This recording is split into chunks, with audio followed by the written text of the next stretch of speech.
19장 1절부터 20절까지. 네. 9장? 출애굽기. 거기를 먼저 어저께 여기 안, 저번에 안 하고 민수기 잠깐 했어요.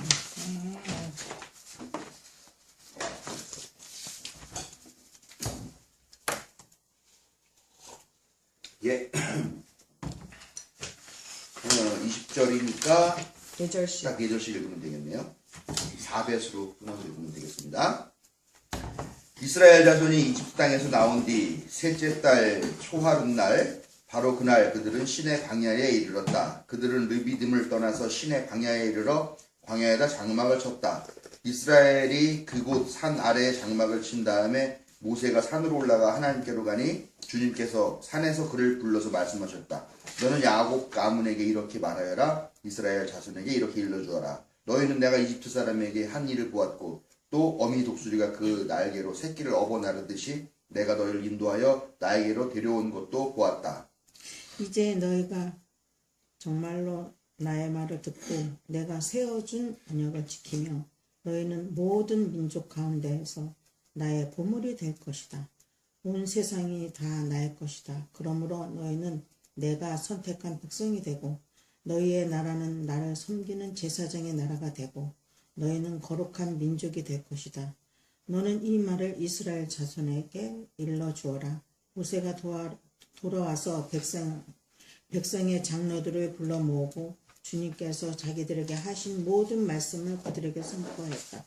모든 백성이 다 함께 주님께서 말씀하신 모든 것이 우리가 실천하겠습니다. 라고 응답하였다. 모세는 백성의 한 말을 주님께 그대로 말씀드렸다. 왜? 9절. 9절. 4절. 4절씩. 12절까지. 주님께서 모세에게 말씀하셨다. 내가 짙은 구름 속에서 너에게 나타날 것이니 내가 이렇게 하는 까닭은 내가 너와 말하는 것을 백성이 듣고서 그들이 영원히 너를 믿게 하려는 것이다. 모세가 백성이 한 말을 주님께 다시 아뢰었을 때에 주님께서 모세에게 말씀하셨다. 너는 백성에게로 가서 오늘과 내일 이틀 동안 그들을 성결하게 하여라. 그들이 옷을 빨아 입고서 셋째 날을 맞이할 준비를 하게 하여라. 바로 이 셋째 날에 나 주가 온 백성이 보는 가운데서 시내산에 내려가겠다. 그러므로 너는 산 주위로 경계선을 정해주어 백성이 접근하지 못하게 하고 백성에게는 산에 오르지도 말고 가까이 오지도 말라고 경고하여라. 산에 들어서면 누구든지 죽음을 면하지 못할 것이다. 그러한 사람은 아무도 손을 대지 말고 반드시 돌로 치거나 활을 쏘아서 죽여야 한다.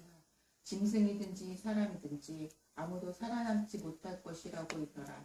그러나 사냥 뿔나팔 소리가 길게 울릴 때에는 백성이 산으로 올라오게 하여라. 모세는 산에서 백성에게로 내려갔다. 그는 백성을 성결하게 하고 백성은 자기들의 옷을 빨아 입었다. 그는 백성에게 셋째 날을 맞을 준비를 하고 남자들은 여자를 가까이 하지 말라고 당부하였다. 마침내 셋째 날 아침이 되었다. 번개가 치고 천둥 소리가 나며 짙은 구름이 산을 덮은 가운데 사냥 뿔나팔 소리가 우렁차게 울려 퍼지자 진에 있는 모든 백성이 두려워서 떨었다. 모세는 백성이 하나님을 만날 수 있도록 진으로부터 그들을 데리고 나와서 산 기슭에 세웠다. 그때 시내산에는 주님께서 불 가운데서 그곳으로 내려오셨으므로 온통 연기가 자욱했는데 마치 가마에서 나오는 것처럼 연기가 솟아오르고 온 산이 크게 진동하였다. 나팔 소리가 점점 더 크게 울려 퍼지는 가운데 모세가 하나님께 말씀을 아뢰니 하나님이 음성으로 그에게 대답하셨다. 주님께서 시내산 곧 그 산 꼭대기로 내려오셔서 모세를 그 산 꼭대기로 부르시니 모세가 올라갔다.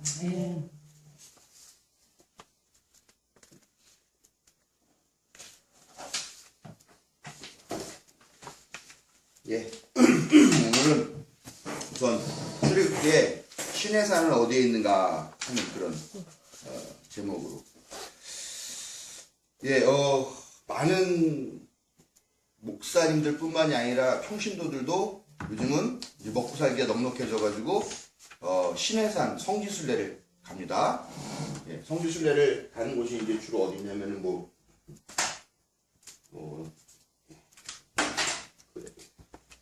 여기에 갈릴리 순교당당 사해 있고요. 뭐 여기 예수님 계시는 이쪽 이 예루살렘 지역 쪽, 이스라엘 지역 쪽, 아니면 이제 이 이집트 쪽 많이 가죠. 그다음에 이쪽에 오면은 뭐 이쪽 그 이라크 지역 쪽에 뭐 페트라 뭐 이런데 예, 잘 모르겠어요. 저는 한 번도 성지 순례를 가본 적이 없어가지고.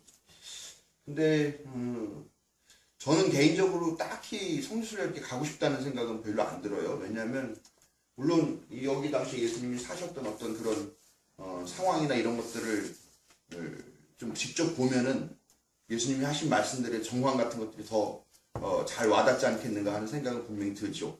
근데 문제는 뭐냐면은 이게 이제 장사 속이 됐다라는 거잖아요.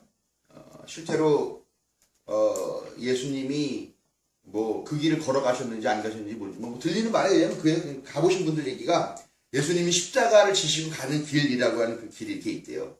그럼 그 길 옆에 뭐 상점들이 쫙 들어서 있고, 그럼 가다 보면은 뭐 조그만 교회 같은 걸 하나 지어놨는데 뭐냐 했더니 예수님이 십자가 지시고 가다가 첫 번째로 넘어지신 교회, 또 뭐 두 번째로 넘어지신 교회, 또 뭐 가시다가 물 마시신 교회, 뭐 이런 식으로 지어놨다는 거죠. 근데 정말로 그 실제로 예수님이 정말 거기서 한 번 넘어졌느냐, 두 번 넘어졌느냐, 이런 것들은 사실은 알 수는 없다라는 거죠. 근데 아무튼 사람들은 그래요. 거기서 이렇게 그 길을 이렇게 쫙 가다 보면 막 장사꾼들이 막 뭐 베드로고기 10개 1,000원, 뭐 10개 만원, 뭐 막 이것저것 뭐 한국말로 막 그러고 떠드는데 정말 시끄러운데 그 길을 이렇게 가다 보면은 예수님이 십자가를 지시고 갈 때 군중들이 예수님을 야유하고 비난하고 하는 그런 소리 같은 느낌이 들어서 막 저절로 눈물이 났다 뭐 이런 얘기들을 하시는데 저는 딱히 그게 큰 마음에 와닿지는 않고 그리고 예수님이 실제로 어떤 상황에서 어떻게 사셨는가 하는 것들을 아는 것도 상당히 중요하지만, 근데 저는 그거보다는 그렇게 사신 예수님의 삶을 어떻게 지금 내 삶에서 이거를 재현해낼 것인가 하는 것도 더 중요하다라는 생각을 좀 해요. 그래서 그런가 굳이 여기 지금 분쟁 지역이고 뭐 시끄럽고 뭐 교통도 불편하고 뭐 막 그런다고 하는데 굳이 여기 가야 되나 하는 생각이 솔직히 좀 있어요.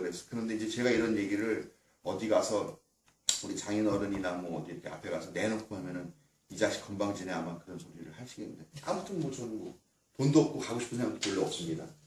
그 돈 있으면 다른 데 가고 싶은 생각이 드는데, 네, 아무튼 왜 이런 이야기를 하냐면은 사람들이 그 성지 순례 갔을 때 유난히 특별히 감명 깊었다라고 말하는 것 중에 하나가 시내산이에요. 시내산.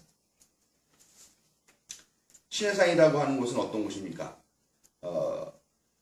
이집트에 살다가 이집트 사람을 때려 죽이고 그걸 잡힐까봐 모세가 도망을 나옵니다. 도망을 나와가지고 거기서 있다가 산에 올라갔는데 불붙은 떨기나무를 봅니다. 떨기나무가 뭔지는 잘 모르겠습니다만 떨기나무를 봅니다. 근데 그 떨기나무가 불이 붙었으면 분명히 다 타서 재가 돼야 되는데 꺼지지 않게 탄 거예요. 뭔가로 가까이 갔더니 갑자기 소리가 들려오죠. 네가 선 것은 거룩한 곳이니 신발을 벗어라. 너 당신 누구셔? 나는 하나님이다. 나는 스스로 있는 자이다. 그러면서 이제 사명을 받게 되는 그런 역사가 일어나는 일인데요. 그런 장소인데, 근데 그것뿐만이 아니라 나중에 그건 호렙산이었나? 신내산은 모세가 네, 아무튼 그 산은 아닌 것 같기도 하고. 갑자기 헷갈리네요. 그냥 산이라고 그러세요. 네, 아무튼 네. 그래서 그런 모세가 이제 탈출해갖고 나와가지고 비교적 초기에 하나님과 계약을 맺고 십계명이라고 하는 거를 받게 되는 거죠. 그래서 거기 있는데 이제 산이 그냥 이렇게 바위산이래요. 바위산. 뭐 풀도 그냥 거의 뭐 이렇게 뭐 풀도 거의 풀은 없고 그냥 이렇게 조그만 나무 같은 거 척박한 땅에서 자라는 그런 나무 정도만 있는 그런 돌산이라고 합니다. 근데 거기를 올라갈 때 낙타를 타고 올라간다 그래요. 달을 보면 낙타를 타고 올라갈 때 낙타가 이렇게 있다가 뒷발 먼저 들고 앞발을 들고 이렇게 일어서는데 다들 이게 탔다가 뒷발을 먼저 들 때 앞으로 꼬꾸라지는데 너무 무서웠다 뭐 이런 얘기 주로 하시고, 또 올라가는 길이 정말 낭떠러지 같은 아주 좁은 길이랬는데 거기에 낙타가 떨어지지 않고 어떻게 잘 간다는 거예요. 거기를요. 그래서 되게 스릴 있다. 그리고 올라가가지고 뭐 대응 보니까 일출을 거기서 본다고 그러는 것 같아요. 뭐 일출을 보는데 뭐 너무 황홀해서 거기서 다 목사님들이 성주들하고 같이 찬송을 부르면서 눈물을 흘린다든지 이런 얘기들을 하시더라고요. 근데 그 시내산이라는 곳이 어디 있냐면 이제 여기쯤에 있어요. 여기쯤에. 이게 이 반도가 신하이만. 시나이 반도죠. 이 산은 무슨 산이에요, 그럼? 신. 예, 시나이 산이에요. 마운트 시나이. 예, 영어로는 시나이라고 하고 우리는 시내라고 있죠. 근데 여기에 이 시내산이라고 하는 산이 있는데 사실은 여기가 이런 모양으로 여기가 다 아주 그 척박한 산지예요, 산지. 그러면은 여기에 산이 시내산밖에 없는 건 아니겠죠. 산이 몇 개가 더 있겠죠, 여기에. 높은 산, 꽤 높은 산. 근데 왜 하필 이 산을 사람들이 시내산이라고 하고 가느냐라는 거죠. 그러면 여기에 보면은, 예, 보면은 뭐, 맞아, 시내산 맞아요. 그렇죠, 맞는 것 같아요. 여기에 뭐 모세가 봤던 그 떨기나무가 있던 자리에 지은 교회, 뭐 또 이런 게 또 있다는 거예요, 이 산에. 근데 정말로 그게 거기 있었느냐라고 하는 건 아닐 수 있다라는 거죠. 사람들이 대부분 다. 왜 그러냐면 문제가 생기는 게 뭐냐면은 오늘 읽은 말씀 중에 16절을 보면은요. 16절 한번, 장로님 한번 읽어보세요. 마침내 셋째 날 아침이 되었다. 번개가 치고 천둥 소리가 나며 짙은 구름이 산을 덮은 가운데 사냥풀 나팔 소리가 우렁차게 울려 퍼지자 진에 있는 모든 백성이 두려워서 떨었다. 네. 자, 번개가 치고 천둥 소리가 나며 짙은 구름이 산을 덮은 가운데 요 글을 읽으면 이 산이 어떤 산일 것 같습니까? 어떤 산에 어떤 이 높은 산의 산? 특징, 높은 산. 뭐 이런 거? 예. 높은 산. 높은 산이라서 천둥이 치고 번개가 친 건가요? 한번 추리를 해보세요. 이 산의 특징. 번개가 치고 천둥 소리가 나고 짙은 구름이 산을 덮었다. 나무가 없나? 나무가 없어요? 예. 나무가 없으면 천둥이 치고 번개가 치나요? 어떤 느낌? 지금 하와이에서 특별한 일이 하나 벌어지고 있죠?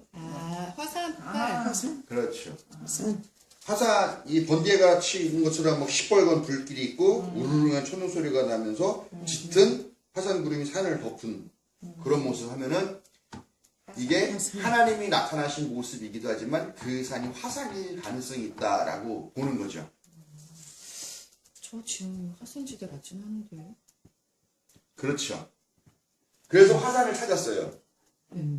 화산지대가 아니라는 걸 어떻게 알아요? 근데 가봤어요? 화산이 나왔던 지역에 특별히 이제 무슨 히아시스식 무슨 그런 뭐 있잖아요. 그런 현무암 재질이고 예, 그런 용암지대. 게 있어요. 용암지대. 그게 아니잖아요, 저기. 그렇죠. 아니죠. 아니 척박한.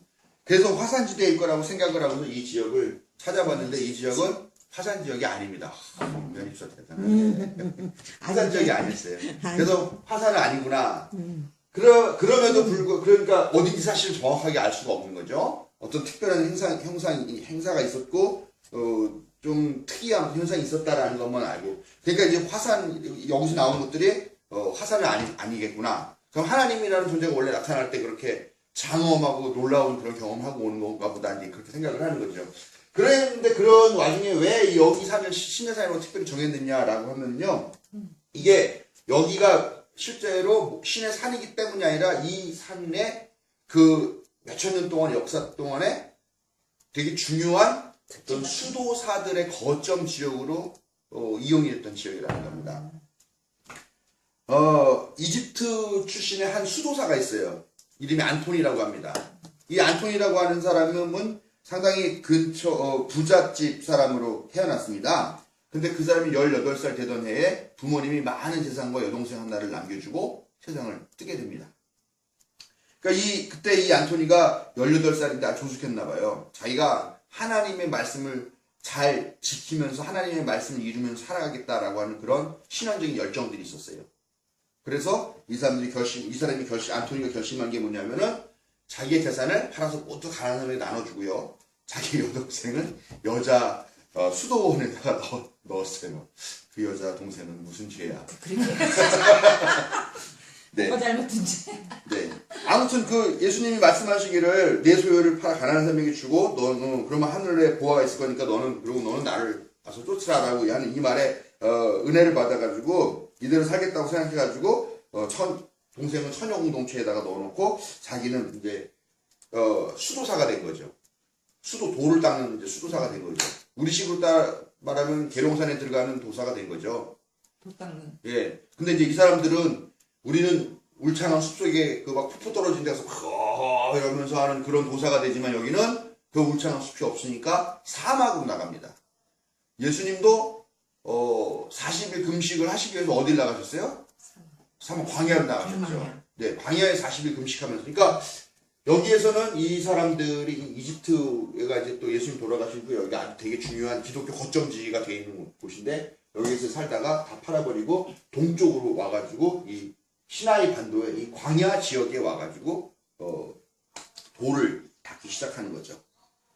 근데 그때 그래서 아주 유명해집니다. 이 사람이 유명한 수도사가 되는데 그 수도사가 거점으로 활동했던 지역이 이 시내산이다라고 하는 그런 이야기가 있는 거죠. 그리고 이제 그러면서 이제 이 수도원 운동이 이 지역을 거점으로 이렇게 많이 했죠. 그 나중에 또 카타리나 수도원이라고 하는 게 또 있어요. 또 생겨요. 이 이후에. 근데 그것도 역시 그 산을 거점으로 해가지고 거기서 뭐 여러 가지 특별한 일들도 많이 벌어지게 되고 하는 거죠. 근데 이 산 이름이 뭐냐면 제벨 무사라고 그래요. 제벨 무사. 제벨은 산이라는 뜻이고 무사라는 거는 모세를 말하는 거예요. 모세의 산이라고 불리는 그 산이 있어요. 진짜로 모세와 관련이 있기 때문에 모세의 산이라고 부르는 건지 아니면은 이런 분위기 때문에 여기가 신의 산이라고 붙여지니까 여기를 신의 산 모세의 산이라고 부르는 건지 아무튼 모세의 산이라고 하는 것들이 이곳에 이렇게 있는 것이죠. 네, 그래서 뭐 여기 보면은 이 산에 또 모세의 동굴도 있다는 거죠. 모세의 동굴은 뭐냐면은 그 하나님께서 모세야 올라와라서 올라갔는데 십계명 판을 하나님께서 손수 만들어 주셨잖아요. 손수. 그 십계명 판을 가지고 내려왔어요. 내려왔는데 내려와 보니까 무슨 일이 벌어지고 있어요? 사람들이 금송아지를 만들어 놓고 이것이 너희를 이끄는 하나님이다 그러고 막 하니까 화가 나가지고 그 돌판을 확 내던져 버리죠. 좀 이해가 안 가요. 하나님이 만든 건데 깨져. 하나님이 만들어줬다는 것도 이해가 안 가고. 네, 그렇죠. 그리고 하나님이 만들어주신 건 귀중한 건데 깨진 것도 다시 이렇게 모아서 이렇게 했어야 되는데 그걸 그냥 그러니까 뭐 여러 가지 생각할 수가 있죠. 아무튼 그걸 내던지고 난 다음에 너 다시 올라와. 그래서 다시 올라가서 다시 이제 새기죠. 그거는 모세가 직접 새기는 걸로 나오는데요. 그걸 새기느라고 있었던 40일 동안 묵었던 동굴. 그 동굴이 모세의 동굴로 여기 있다. 이제 이런 얘기를 또 하게 되는 거죠. 그리고 그 근처에 맞아요. 그 모세가 만났던 그 떨기나무에 있었던 그 교회, 그 나무 주변에 또 교회도 또 세워져 있고 하는. 그러면 그 산이 다 이 산을 중심으로 그렇게 있다라고 하는 얘기 나오는 거죠. 그 교회들이 지금도 있다는 거죠? 네, 지금도 있죠. 네. 교회는 없을 거고. 네, 교회는. 굉장히. 교회도 있죠. 교회도. 아니, 그러니까 교회만 있는 거지. 네, 나무는 없죠. 네, 그렇게 해서 그리고 또 이 제벨무사산 동쪽 기슭에는 그리스 정교회에서 하는 성 카타리나 수도원이 또 있는데 여기에서 또 1844년도에 성서의 복사본이 발견이 돼요. 그러니까 이제 붙여지는 거죠. 여기에 이렇게 기독교 역사가 길게 이렇게 이 지역을 거점으로 이렇게 했었던 이유는 여기가 신의 산일 것이기 때문에 그럴 것이다. 라고 해서 이 산을 신의 산이라고 이렇게 인정하고 부르는 건데 사실은 그거는 아무도 알 수 없다. 라는 거예요. 그런데 저는 신학대학교를 다니면서 그 교수님한테 상당히 쇼킹한 이야기를 들었어요. 어떤 쇼킹한 이야기를 들었냐면 신의 산은 장소를 말하는 게 아니라 역사적인 체험을 상징하는 단어이다라는 얘기예요. 뭐냐면 이런 거예요. 지리산 그러면 여러분 지리산 그러면 뭐가 떠오르세요? 반달곰. 지리산 반달곰? 도라지? 도라지? 예, 뭐 지리산 그러면은 뭐 전라도와 경상도에 걸쳐서 있는 넓은 지역, 그 인근 지역이 있고 거기를 가려면 버스를 몰타고 가가지고 어떻게 하고 이런 지역이 있다. 이렇게 우리가 기억을 하기도 합니다만 여러분 안 가보셨잖아요, 지리산. 네. 예. 네. 그렇지만 지리산을 실제로 가본 저는 어떤 기억을 떠오르냐면요. 거기에서 있었던 어떤 한 기억을 떠올립니다. 그 장터목 대피소에서 들어갔는데 사람이 너무 많아가지고 네, 잘 데가 없어요. 그래서 침낭은 하나밖에 없고 그래서 집사람이 그 노숙 비박을 하기로 하는 거죠. 그래서 그 침낭을 깔고 이렇게 누워 있는데 제가 나도 같이 들어가서 자자고 막 우겨가지고 그 좁은 데를 둘이 같이 들어갔어요. 결국 저 사람은 나가고 나 혼자 잤죠. 실제? 네. 아, 그 사람 많은 바글바글한 남자 그 숙소에 둘이 들어가 잘 마음이 안 들더라고요. 그래서 야 좀 좁아도 껴서 자면 되겠다 그러고 그렇게 해가지고 처음엔 둘이 껴서 잤는데 저 사람은 도저히 못 자겠다고 나가가지고 밤을 새고 저는 혼자 잠을 잤습니다. 항상 마음에 짐으로 남겨지는. 저는 지리산 하면 그 기억이 떠오르는 거죠. 자, 보세요. 지리산은 저에게 있어서 장소의 개념이 아니라 기억의 개념입니다. 천왕봉 뭐 지리산 천왕봉 뭐 지리산인데 어디로 올라가가지고 이렇게 하면 무슨 피막골 뭐야 피약골 뭐죠? 무슨 뭐 뱀삭골 뭐 무슨 그 대피소가 있고 이렇게 해서 해가지고 장터목에 가서 거기서 또 아침 일찍 일어나서 뭐 고개를 한 3개 정도 넘어가지고 올라갔더니 거기에 천왕봉이 있었고 거기서 해가 떴더라 하고 하는 그런 기억들도 있습니다만 근데 어디를 가서 어떻게 가서 어떤 길로 가고 하는 그런 장소나 거리의 개념이 아니라 저에게는 그런 어떤 기억, 추억으로 먼저 떠올려지는 게 신해산이라는 거죠. 이 교수님 말씀은 뭐라고 하냐면요. 신해산이라고 하는 건 실제로 여기 어디에 있는 그런 산을 특정 어떤 산을 의미하는 게 아닐 수 있다. 신해산이라고 하는 것은 하나님과 이 백성이 이제 너희를 나의 백성으로 민족으로 삼겠다라고 하고 백성들도 우리는 그러면 하나님의 백성이 되겠습니다라고 계약을 맺으면서 거기에서 성대한 어떤 계약식 같은 걸 하고 거기서 나름대로 십계명이라고 하는 그런 것들을 받고 또 그 외에 여러 가지 율법들을 받고 하는 그런 기업들을 갖다가 신의 산이라고 이야기하는 거고 그러니까 이런 구구절절한 이야기를 뭐야 십계명이 1계명부터 50계명까지 있고 율법이 뭐가 있고 막 하는데 막 이렇게 얘기하는 게 아니라 신의 산 알지? 그러면은 신의 산 하면서 그 기억들이 다 이렇게 떠오르게 되는 그런 기억의 개념일 수도 있을 거다라고 얘기를 하셔요. 저는 그 말에 상당히 충격을 받았어요. 왜요? 그게 어떤 신의 산 자체가 중요한 게 아니라 신의 산에서 있었던 그 경험이 중요하다는 말이라는 거죠. 그리고 그 이야기가 줄줄이 자기 후손들이 계속 전달되는 거잖아요. 그러면서 그것들이 야 신의 산에서의 계획을 생각해야 돼 이러는 거죠. 예를 들면은 뭐 나 외에 다른 신을 섬기지 말라 그랬는데 우상을 만들지 말라 그랬는데 우리 민족이 계속 이제 우상을 만들고 다른 신을 섬기는 일에 열심을 했다. 그러면 그때 야 너는 10계명이라고 하는 게 있는데 10계명에 제 1계명과 2계명이 있고 이렇게 하는데 너는 왜 이걸 안 지켜? 하는 게 아니라 신의 산을 기억해 라고 이야기하는 게 경고가 되기도 하고 깨우침을 주게 되는 거 그러는 거죠. 그렇기 때문에 그 교수님이 이 산이라는 것이 어디에 있는 거라는 의미는 별로 중요하지 않다. 이들에게 있어서 중요한 것은 그게 실제 산이었을지 아니었을지는 아무도 모른다. 어쩌면 그냥 평지였을 수 있다.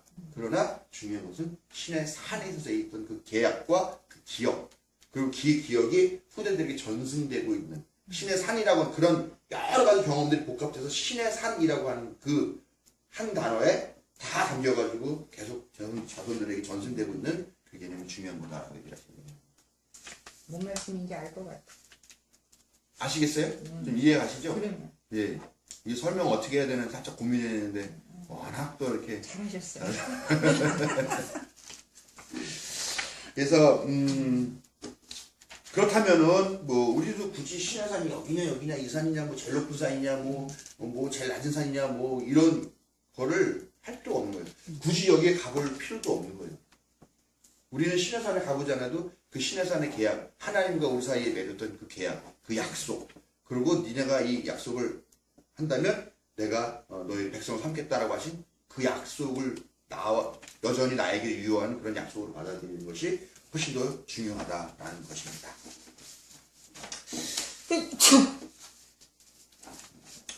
그런데요, 우리가 맨날 이렇게 제가 지도를 이렇게 맨날 그리니까 우리가 좀 많이 헷갈려가지고요, 제가 한번 지도를 하나 출력해 갖고 왔어요.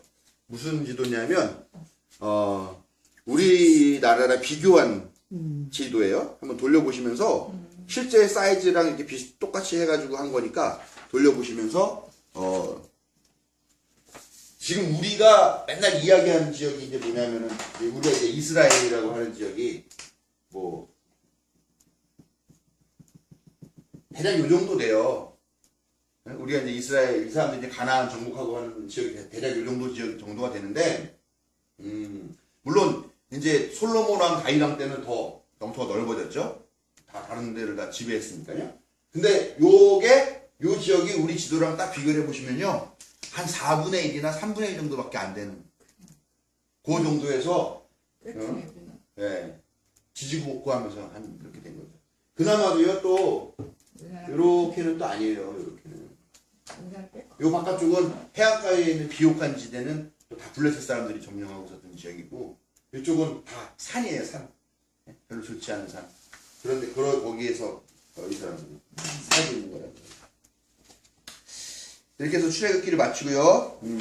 민수기에 우리가 지난번에 그 60만 3,550명 얘기는 지난번에 했어요. 네. 예.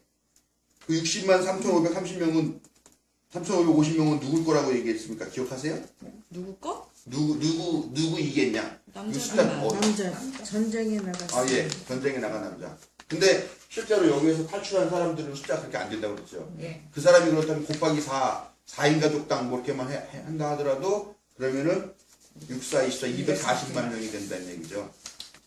많게 잡으면 500만 명까지도 본다라는 건데 그러면은 생각을 해보세요. 이 척박한 지역이 500만 명이 어떻게 먹고? 예. 먹고 사는 문제, 탈출하는 문제, 예. 그런 문제들도 다 있고요. 그리고 오늘 신의 산이 어디냐 하는 문제하고요. 또 탈출하는 경로에 대한 이야기도 좀 하나 할게요. 탈출하는 경로가 이제 이쪽 지역에서 이제 탈출을 하는 거죠. 지도를 좀 대충 그렸는데 우리가 지난번에 공부할 때는 여기 이렇게 밑을 밀렸다. 또 그다음에 여기도 또 이렇게 호수 같은 것도 있어요. 그러니까 이제 이론이 많습니다. 탈출할 경로가 여기서 이렇게 왔다거나 아니면 여기서 이렇게 왔다거나 아니면 여기서 이렇게 왔다거나 아니면 여기서 이렇게 왔다거나. 근데 우리가 말하는 홍해는 여기죠. 예. 홍해를 건넜다라고 하는 게 이제 요거고 요 루트가 교회에서 일반적으로 얘기하는 거예요. 왜냐하면 홍해를 건넜다. 근데 제가 지난번에 말씀드렸을 때 홍해는 홍해가 아니라 원래 무슨 바다라고 그랬습니까? 홍해가 무슨 바다? 무슨 바다? 갈대술? 갈대숲, 그렇죠. 갈대바다. 예. 갈대바다. 양숲이라고 제가 지난번에 말씀드렸어요. 예. 양숲이라고 불리는 갈대바다. 예. 근데 갈대바다이기 때문에 사실은 그것이 이 홍해와는 상관이 없다라고 얘기를 했어요. 그러니까 정확하게 말하면 고고학자들이나 좀 약간 자유주의, 개혁주의 계열의 신학자들은 여기는 아니라고 보는 겁니다. 여기는 아니라고 보고. 그럼 여기는 호수 건넜거나 아니면 여기에 있는 이런 이 바다, 예, 모래톱 약간 얕은 바다, 동풍이 불어오면 말라가지고 땅이 드러나기도 하는 이게 바다를 건넜을 것이다 라고 하는 거죠. 아무튼 건너가지고 이제 이렇게 오는 거죠. 와가지고 그 다음에 어떻게 했냐면요, 뭐 여기 이렇게 뭐 막 돌아다녔겠죠. 돌아다니다가 신의 산이라고 하는 어떤 곳에 가서 거기서 탈출한 사람들이 드디어 이제 우리의 정체성을 이제 여기서 확립하자라고 하는 어떤 그런 종족적인 그런 제스처를 세리머니를 했겠죠. 예식을 가졌겠죠. 왜냐하면은 여기 나온 사람들이 다 그 요셉의 자손만은 아니라는 거죠. 아브라함의 자손만은 아니라는 거죠. 왜냐하면 여기에서 히브리 이게이고 아피루, 하피루 등등으로 불리는 그 낮은 계급 사람들, 노예 계층, 천민 이런 사람들이 같이 다 나오게 된 거니까. 그러니까 이놈저놈 다 섞여 있는 건데 여기에서 이제 자기의 어떤 그런 공동체의 정체성을 확인하는 그런 절차를 한 거죠. 그리고 난 다음에요, 이렇게 이제 돌다가 여기쯤에 머물렀어. 여기쯤에 머무릅니다. 그러다가 여기에서 이렇게 해가지고 이쯤에서 들어가가지고 이 강을 건너가 이 전쟁을 시작하게 돼요. 근데 여기서 여기 가는 게 몇 년이 걸렸어요? 40년 걸렸어요. 아까 드린 지도를 한번 보시면 서울에서 부산까지 만약에 걸어간다 그러면 얼마 정도 걸릴까요? 얼마나 걸리냐고요? 대략 생각해보면 사람이 1시간에 보통 한 4km 정도 걷는다 그래요. 4km, 5km, 부산이 몇 리야? 400km죠. 450km 정도 되는 거예요. 450km? 그럼 한 40일 걸리나? 아니, 반은 자고 반은 걸어. 하루에 10시간 건다 치면 40km 걷겠죠. 40km. 또 여름. 그 여... 그러면 열흘. 근데 그렇지. 그 쉬지 않고 걸었을 때지 그거는. 그렇죠. 계속 걷는. 근데 이제 뭐 애들도 있고 하니까 한 보름은 걸리겠다. 예, 한 보름 정도 걸리겠죠. 보름에서? 예, 서울에서 부산이 보름인데 여기는 지금 서울 저 한국의 한 3분의 1 정도밖에 안 되는 요게 예, 그러면은 뭐 여기서 여기 오는 것도 마찬가지죠. 길게 잡아봤자 한 달이면 갈 수 있는 거리를 40년이 걸렸어요. 40년 동안 여기서 뭐 했냐는 거예요, 여기서. 그러게. 뭘 했을까요, 여기서 40년 동안. 왔다 갔다 해서 40년이면 온 동네를 다 다니면서 그 김정호가 대동여 지도를 만들듯이 다 걸어 다니면서 지도를 만들고도 남을 그런 시간이잖아요. 그렇죠? 그리고 뭐 돌아다니면 뭐예요? 돌아다녀봤자 신발만 달지, 옷만 달지. 신발이나 있었을까? 실제로 여기서부터 여기까지 오는 거리는 한 달 정도 잡습니다.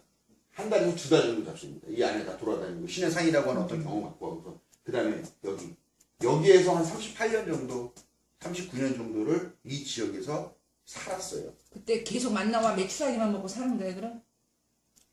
상상을 해보세요. 뭘 먹고 살았을까요, 여기서? 글쎄. 여기에 자리를 잡을 수 있었던 이유는 뭘까요? 이 사람들이 떨어다니다가 여기에 자리를 잡은 이유. 물이 있어서 그런 거. 물도 있었겠죠. 네. 물 없으면 살 수 없으니까. 그 다음에 뭐 풀 같은 게 만나면 있었겠죠. 떨어지고. 네, 만나는 계속 먹었다고 나오죠. 예. 근데 이 사람들은 목축을 하니까 목축할 수 있는 뭐 그런 데가 있었겠죠. 자연 환경이 됐겠죠. 이 사람들이 목축하는 사람이에요? 아니에요? 목축했잖아요. 양하고 소. 여기서 염소. 뭐 하던 사람들이 이렇게 뒤에 나와가지고 터덜이들이 온 건데. 떠들고. 아 그런가? 그리고 근데 나올 때 양, 소 끌고 나왔다는 얘기가 있나요? 출애굽기에? 기억이 안 나요. 재산만 털고 각종 금은 거를 또 이집트 사람 거 뺏어가지고 그것만 챙겨갖고 급하게 뭐예요? 뭐 이게 먹고 나왔다 이렇게 하죠. 가축들도 챙겨갖고 나왔나?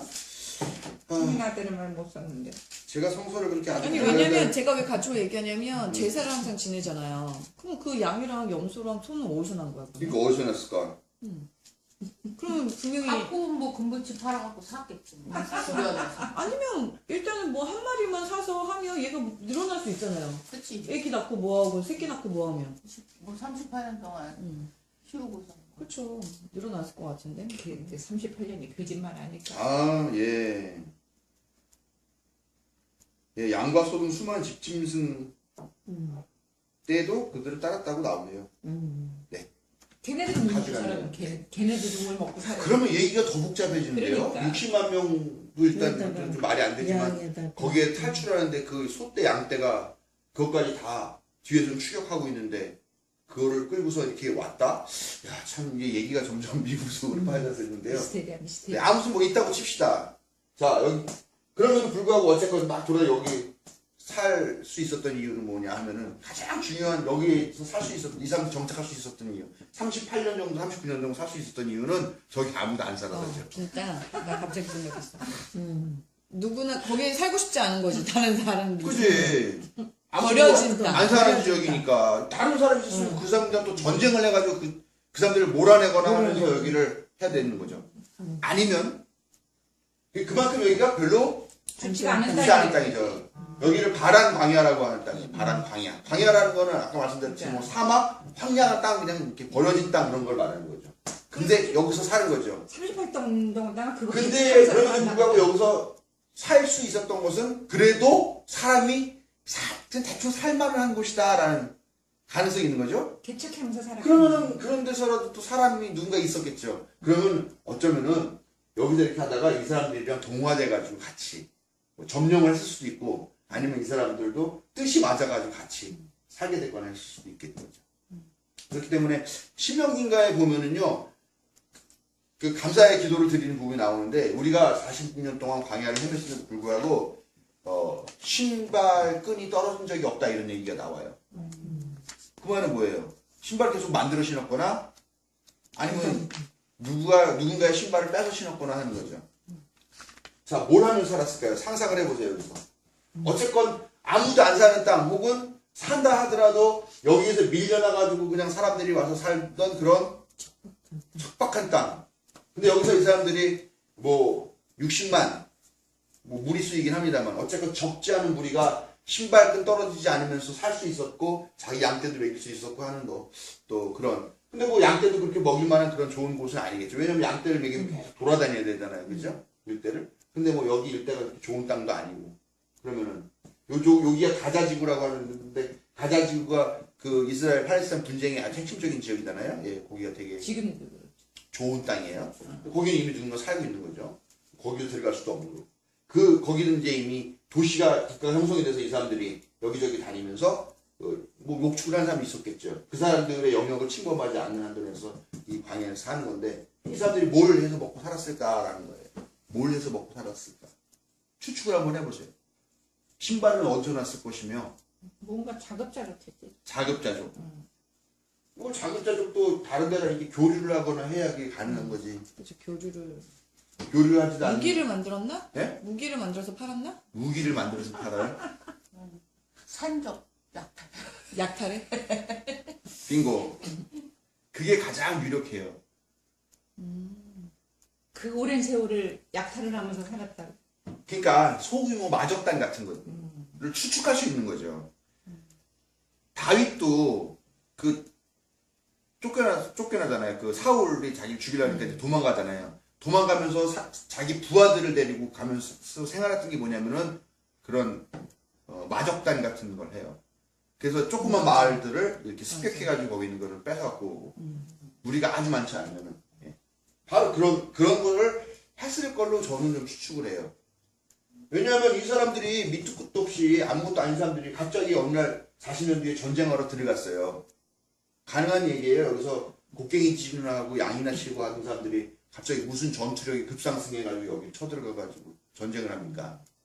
바로 이렇게 돌아다니면서 약탈하던 습관들 같은 것들이 있었기 때문에 전쟁에 자신감이 붙었던 게 아닌가라고 우리가 추측할 수 있지 않겠냐고. 꼭 그랬다는 건 아닙니다. 저는 아무튼 우리 그런 지역에 척박한 지역에서 이 사람들이 38년, 39년 동안을 살았다라는 겁니다.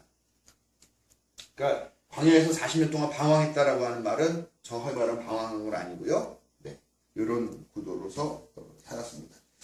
그리고 궁금하지 않으세요? 40년 동안 여기서. 근데 다들 그러셨죠? 이 땅이 뭐 얼마나 넓은 땅인지 상상조차 해보신 적 없죠? 오늘 지도 보니까 대충 아시겠죠? 얼마나 좁은 땅인지. 예. 그거 뭐 여기 시나이 반도 다 합쳐도 대한민국이랑 그러니까. 뭐 남북한 합친 거 정도의 그거보다도 안 되잖아요, 그죠? 시나이 반도 네, 아주 조그만데. 우리나라가. 네. 시나이 반도 자체가 뭐 전라도 영상도나 아니 저 전라 남북도 합친 거 정도의 크기밖에는 안 돼 보이기도 하고요. 네. 그런 데서 40년을 살았다라고 하는 거는 우리가 맨날 그렇게만 알았지 이런 지도랑 비교해서 보면은 한 번도 상상을 해보지 못한 일이 되는 거죠. 네, 민수기 이야기를 들어서 지난번에 이제 그 60만 명에 대한 이야기는 이제 그렇게 하면서 이런 이제 요 정도를 봤고요. 민수기를 읽어보면은요, 초반에 보면 맨날 싸우는 얘기예요. 누구랑 싸우냐면은, 모세가 자기 형제들이랑도 싸워요. 자기 여동생 미리암하고 싸웁니다. 아, 누나인가요? 여동생인가요? 아무튼, 여자 자매인, 남매인, 네. 여자 형제인 미리암하고 싸웁니다. 미리암이 모세를 비난합니다. 그래가지고 하나님이 미리암에게 벌을 내려요. 어떤 벌이 내려요? 문둥병에 걸립니다. 그래서 온몸이 다 하얗게 됐다고 하는 얘기가 나와요. 그런데 하나님 모세가 하나님께 빌어가지고 문둥병을 낫게 해주죠. 미리암도 예언자거든요. 이 말은 뭐냐면은 미리암과 모세 사이에 권력투쟁이 있었다는 걸 의미하는 거죠. 또 시시때때로 사람들이 다 반란 일으키고 모세 왜 우리를 여기로 끌고 왔냐고 막 그러면서 시시때때 물 없으면 물 없다고 난리, 뭐 없으면 뭐 없다고 난리하면서 계속 하죠. 그러니까 이 출애굽한 이 그룹이 어떤 그룹인지 대충 아실 수 있는 거예요. 이게 오합지졸이고 그러면서 다양한 어떤 욕구들이 있고 그런 걸들로 다 뒤집혀 있다는 거죠. 고라라고 하는 사람이 또 반란을 일으킵니다. 아, 맞아. 예, 이 고라라고 하는 사람은 레위인의 지위를 향상시켜달라 이런 걸로 이제 하면서 왜 아론만 제사를 지내냐 이러면서 이제 그 제사장의 지위에 도전을 하고 나온 거죠. 그래서 뭐 향로를 갖고 가는데 뭐 불을 피워라, 하나님이 불을 피워주시면 한다 했더니 뭐 고라가 뭐 200명인가 모여있었다 그러는데 하늘에서 갑자기 향로에서 불이 확 나와가지고 200명을 다 불살라 버렸더라 뭐 이렇게 얘기가 나오는데요. 네. 거기에서도 어쨌건 이제 모세가 권력 투쟁에서 승리를 한 거가 되는 거죠. 12명의 정탐꾼 얘기 나오죠. 각 지파마다 12명을 뽑습니다. 근데 그 12명 중에 끝까지 살아남은 사람은 몇 명? 2명. 2명. 여호수아와 갈렙 2명을 남죠. 그러니까 이 12지파 중에서의 또 다툼이 나오는 거죠. 거기서 여호수아와 갈렙이 최종 승리를 한 사람인 거고요. 최종 권위를 갖게 되는 거고요. 실제로 모세의 후임자로 여호수아라고 하는 사람이 그 권력을 계승하게 되는 거, 그런 이야기들이 다 이 안에 담겨져 있는 거죠. 아론의 쌍난 지팡이 같은 것도 그렇고요. 12지파에서 또 도전하는 거죠. 그러니까 지팡이 갖고 와라 그랬는데 아론의 지팡이에서만 싹이 나고 살구나무 열매까지, 살구 열매까지 맺혔다는 얘기 나오죠. 이게 어떻게 받아들일지는 모르겠습니다만 대하소설, 아무튼 대하소설. 그런 다양한 권력 투쟁에 과정도 있었고 그 모든 권력 투쟁에서 다 상대자들을 물리치고 끝까지 살아남은 것이 모세 계열이라는 거죠. 모세 계열에 그다음에 여호수아 계열 이런 식으로 이런 이야기들이 이 초반에 있는 이야기들에 담겨져 있는 숨겨져 있는 뜻이라고 하는 것을 보시면 생각하면서 읽으시면 됩니다. 네. 자, 그러면은 하나만 할게요. 네. 민수기 20장 1절부터 13절까지. 요거 아마 되게 많이들 궁금해 하실 것 같은데요. 아까운데. 네, 읽읍시다. 13절이니까 3, 4, 13, 5, 15에 3절씩 읽으면 되겠습니다. 첫째 달에 이스라엘 자손 온 회중이 신 광야에 이르렀다. 백성은 가데스에 머물렀다. 미리암이 거기서 죽어 그곳에 묻혔다. 회중에게는 마실 물이 없었다. 백성은 모세와 아론을 비방하려고 함께 모였다. 백성은 모세와 다투면서 이렇게 말하였다. 우리의 동족이 주님 앞에서 죽어 넘어졌을 때에 우리도 죽었더라면 좋을 뻔하였소. 어쩌자고 당신들은 주님의 총애를 이 광야로 끌고 와서 우리와 우리의 가축을 여기에 죽게 하는 거요. 어찌하여 당신들은 우리의 이집트에서 끌어내어 이 고약한 곳으로 데려왔소. 여기는 씨를 뿌릴 곳도 못되고 무화과도 포도도 석류도 없고 마실 물도 없소. 모세와 아론이 총회 앞에 떠나 해막 어기로 가서 얼굴을 땅에 대고 엎드렸다. 주님의 영광이 그들 위에 나타났다. 그때 주님께서 모세에게 말씀하셨다. 너는 지팡이를 다뤄라. 너와 너의 형 아론은 회중을 불러 모아라. 그들이 보는 앞에서 저 바위에게 명령하여라. 그러면 그 바위가 그 속에 있는 물을 밖으로 흘릴 것이다. 너는 바위에서 물을 내어 회중과 그들의 가축대가 마시게 하여라. 모세는 주님께서 그에게 명하신 대로 주님 앞에서 지팡이를 잡았다. 모세가 아론을 수메를 바위 앞에 불러모았다. 모세가 그들에게 말하였다. 반역자들은 들으시오. 우리가 이 바위에서 당신들이 마실 물을 나오게 하리요. 모세는 팔을 높이 들고 그의 지팡이로 바위를 2번 쳤다. 그랬더니 많은 물이 솟아나왔고 회중과 그들의 가축대가 마셨다. 주님께서 모세와 아론에게 말씀하셨다. 너희는 이스라엘 자손이 보는 앞에서 나의 거룩함을 나타낼 만큼 나를 신뢰하지 않았다. 그러므로 너희는 내가 이 총회에게 주기로 한 그 땅으로 그들을 데리고 가지 못할 것이다. 여기에서 이스라엘 자손이 주님과 다투었으므로 이것이 바로 무리바 셈이다. 주님께서 그들 가운데서 거룩함을 나타내 보이셨다. 네. 이거 다들 설교할 때 몇 번씩 다 들으셨죠? 네. 예, 저는 한 번도 설교를 안 했던 것 같기도 한데 이게 모세가 그렇게 권력 투쟁을 탁 해가지고 승승장구 마지막으로 살아남은 사람인데, 물론 이제 그 과정 중에 한 이야기이기도 합니다만. 근데 물이 없다고 또 난리를 치는 거죠. 그러니까 이제 하나님이 이제 묘수를 내주시는데 어떤 바위를 지정하고 그 바위에게 물을 내라라고 명령하라. 그렇게 말씀하시죠. 그랬더니 사람들을 모아놓고 그 바위에게 명령하라 그러면은 그 속에 있는 물이 밖으로 나올 것이다라고 얘기했죠. 그랬더니 말씀하신 대로 모세가 사람들을 모으죠. 모아놓고서 얘기를 하죠. 반역자들 들어라.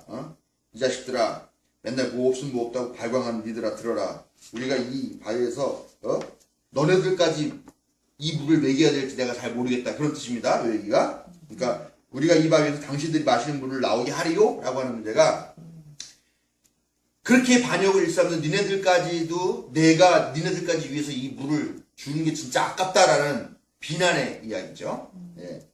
그러고 나서 지팡이로 바위를 2번을 탁탁 칩니다. 그랬더니 물이 쏟아 나왔어요. 근데 거기까지는 좋았어요. 근데 이게 아주 중요한 사단이 됩니다. 그렇죠? 하나님이 모세를 혼냅니다. 너 왜 내가 시킨 대로 하지 않았냐? 라고 하는 말이 없네요. 나의 거룩함을 나타낼 만큼 나를 신뢰하지 않았다라고 얘기하고, 그 다음에 그래서 너는 그 땅으로 들어가지 못할 것이다 라고 이야기를 하죠. 진짜 못 들어갔죠. 모세는. 진짜 못 들어갔죠. 자, 왜 못 들어갔을까요? 모세는 들어가지 말라잖아 하나님이. 이것 때문에 못 들어간 것 같아요. 예. 몇 번 있었는데 사건은? 한 번 치라고 그랬는데 한 번 치라는 말이 없어요. 없었어요. 보시면요. 없었어요? 근데 요거랑 병행되는 구절이 그 아래 있어요. 출애굽 1장부터 7절까지인데요. 요것도 한 절씩 읽어보겠습니다. 이스라엘 자손의 온 회중은 신광야를 떠나서 주님의 명령대로 진을 옮겨가면서 이동하였다. 그들은 르비딤에 진을 쳤는데 거기에는 백성이 마실 물이 없었다. 백성이 모세에게 마실 물을 달라고 대들었다. 이에 모세가 당신들이 어찌하여 나에게 대들으십니까? 어찌하여 주님을 실험하십니까? 하고 책망하였다. 그러나 거기에 있는 백성은 몹시 목이 말라서 모세를 원망하며 모세가 왜 그들을 이집트에서 데려왔느냐고 그들과 그들의 자식들과 그들이 먹이는 집 짐승들을 목말라 죽게 할 작정이냐고 하면서 대들었다. 모세가 주님께 부르짖었다.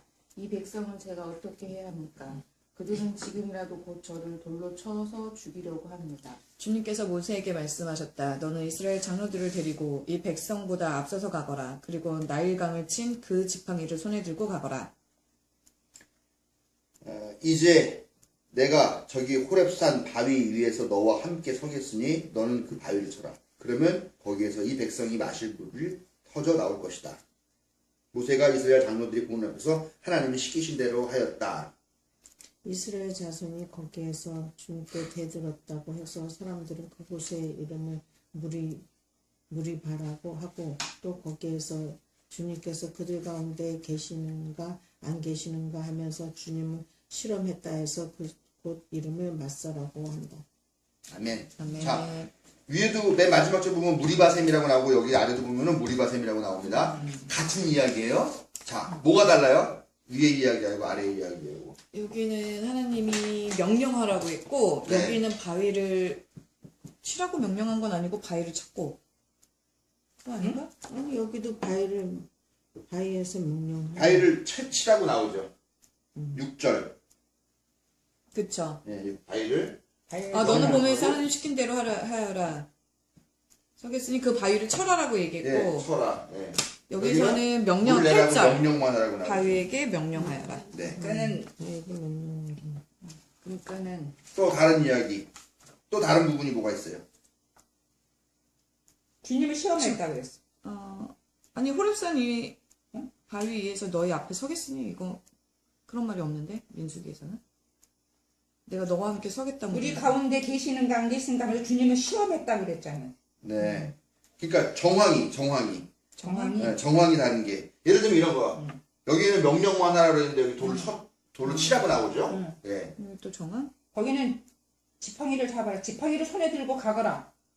예, 지팡이를 그냥 갖고만 가라고 그랬나요? 예, 지팡이를 잡아라라고 그랬죠? 여기는 그리고 지팡이를 잡기만 하지 지팡이를 쳐라고 하는 거 없이 그냥 명령만 내려라라는 거예요. 지팡이를 들기만 하는 거지. 치라고 하는 명령은 없어요. 그러나 지팡이를 손에 들고 가라. 잡아라. 예, 또 뭐가 있어요? 다른 게 한 가지가 또 있습니다. 뭐냐면 내가 백성. 출애굽기는 사람들을 모이게라고 해놓고 거기서 그냥 쳤어요. 그냥 쳤어요. 근데 민수기는 사람들 모이라고 그래서 해놓고 반역자들아 너네들까지도 이 물을 내야 되겠냐라고 하면서 그들을 비난하는 말을 했어요. 불만을 했구나. 불만.